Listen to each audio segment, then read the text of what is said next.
پڑھ کے سنائیے تو بچہ سناتا ہے تو باپ کو یاد نہیں، اور باپ سناتا ہے تو بچے کو یاد نہیں۔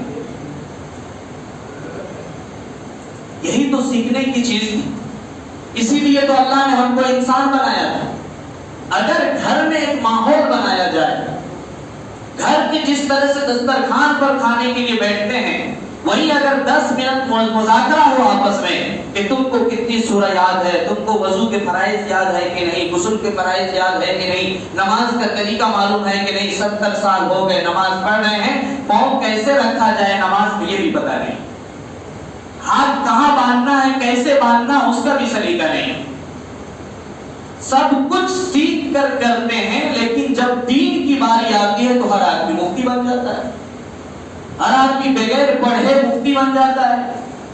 وہ مفتی نہیں ہے، وہ ہے دین کو منہدم کرنے والا دجاجۃ المخلات۔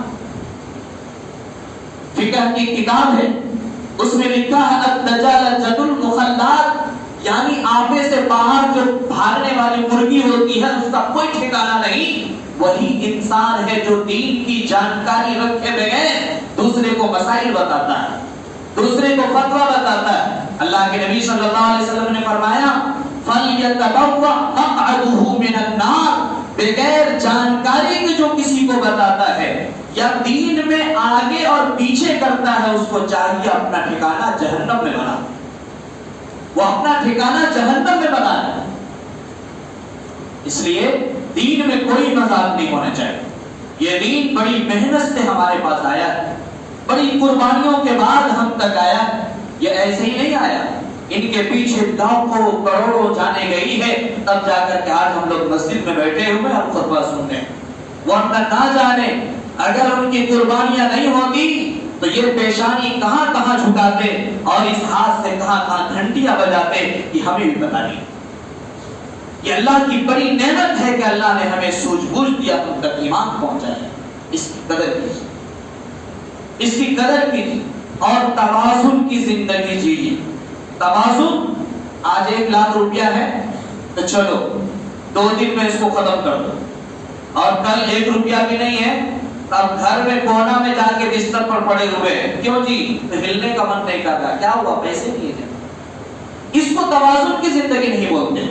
توازن کا مطلب ہوتا ہے کہ جس معیار کا، جس درجے کی صلاحیت آپ کو ہے، آپ اسی انداز سے جیئے، اس انداز سے جیئے کہ آپ کی زندگی میں کوئی خلل نہ پڑے، جتنی کیپیسٹی، جتنی صلاحیت ہے بس اسی صلاحیت سے آپ جیئے۔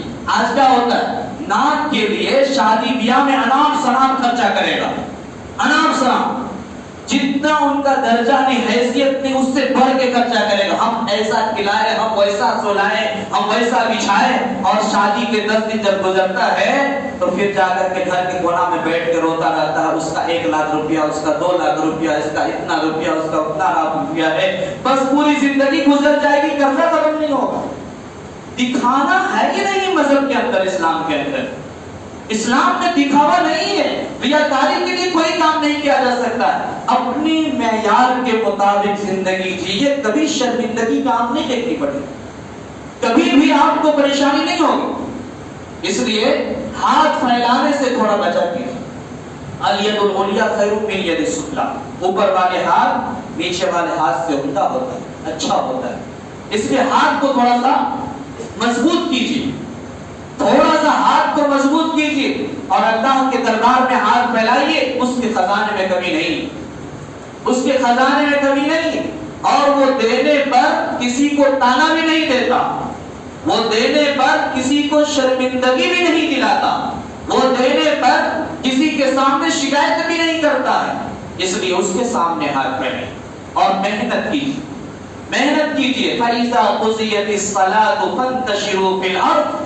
جب نماز سے آپ فارغ ہو جائیں تو اللہ کی روزی تلاش کرنے کے لیے زمین میں پھیل جائیں، اور وَاذْكُرُوا اللَّهَ كَثِيرًا، ایسا نہیں ہے کہ روزی تلاش کرنے میں چلے گئے تو اللہ کو بھول گئے، بس 2-4 لاکھ روپیہ کمائی ہو گیا ایک دن میں، اب پتہ چلا کہ اللہ ہم کو یاد ہی نہیں، لگ گئے اسی میں اور لالچ میں آ گئے، کہا نہیں، وَاذْكُرُوا اللَّهَ كَثِيرًا، اللہ کی روزی تلاش کرنے کے لیے جائیے تو بھی اللہ کو یاد کیجئے.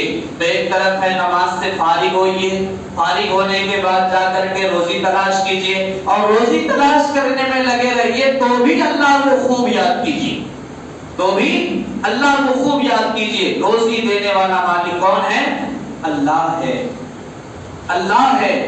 اور روزی تلاش کرنے کے لیے ساری مخلوق جاتی ہے، لیکن روزی کمانے کے لیے جو پیسے کے عوض میں ہوتا ہے وہ صرف انسان اور جنات جاتا ہے.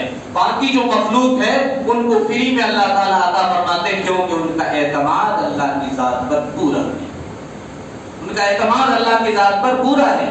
اور انسان جنات روزانہ پیسہ کی تلاش میں نکلتا ہے، کام کرتا ہے، سب کچھ کرتا ہے، لیکن انسانی کا پیٹ نہیں بھرتا ہے، کیونکہ اللہ پر سے اعتماد گھٹ رہا ہے، اللہ کے ذکر سے ہم الگ ہو رہے ہیں. یسبح للہ ما فی السماوات و ما فی الارض. روئے زمین پر، آسمان پر کوئی مخلوق ایسی نہیں ہے جو اللہ کو یاد نہیں کرتی ہے. اگر یاد نہیں کرتی ہے تو انسان یاد نہیں کرتا، اگر بھولتی ہے تو انسان اللہ کو بھول جاتی ہے. یاد رکھیے اس چھوٹی سی مختصر سی زندگی جو اللہ نے ہمیں عطا فرمایا، اس میں اگر اللہ کو بھول گئے تو کل قیامت کے دن اللہ تعالی ہمیں بھول جائیں گے، پر اللہ ہمیں بھول جائیں گے. اللہ نے فرمایا بل تؤثرون الحیات الدنیا والآخرۃ خیر وابقى. تم دنیا کی زندگی کو ترجیح دیتے ہو حالانکہ آخرت کی زندگی باقی رہنے والی ہے، ہمیشہ ہمیش کی زندگی ہے. اس لیے آخرت کی تلاش کرو، آخرت کے لیے جدوجہد کرو. پانچوں نماز کے بعد کم سے کم 10 مرتبہ استغفار اور 10 مرتبہ درود شریف پڑھ لیا کرو، اور اللہ کی یاد میں ہمیشہ لگے رہا کرو. جو جتنا اللہ کو یاد کرے گا اللہ بھی اس کو اتنا ہی یاد کرے گا. فاذکرونی اذکرکم واشکرونی ولا تکفرون. تم مجھے یاد کرو میں تمہیں یاد کروں گا، تم میرے نعمت پر شکریہ ادا کرو میں تمہاری نعمتوں میں اضافہ کرتا رہوں گا. میری ناشکری نہ کرو، ناشکری کرنا یہ شیطان ابلیس کا کام ہے. اللہ تعالیٰ ہم سب کو صحیح سمجھ عطا فرمائے، کہنے سننے سے زیادہ عمل کرنے کی توفیق نصیب فرمائے. وما علینا الا البلاغ.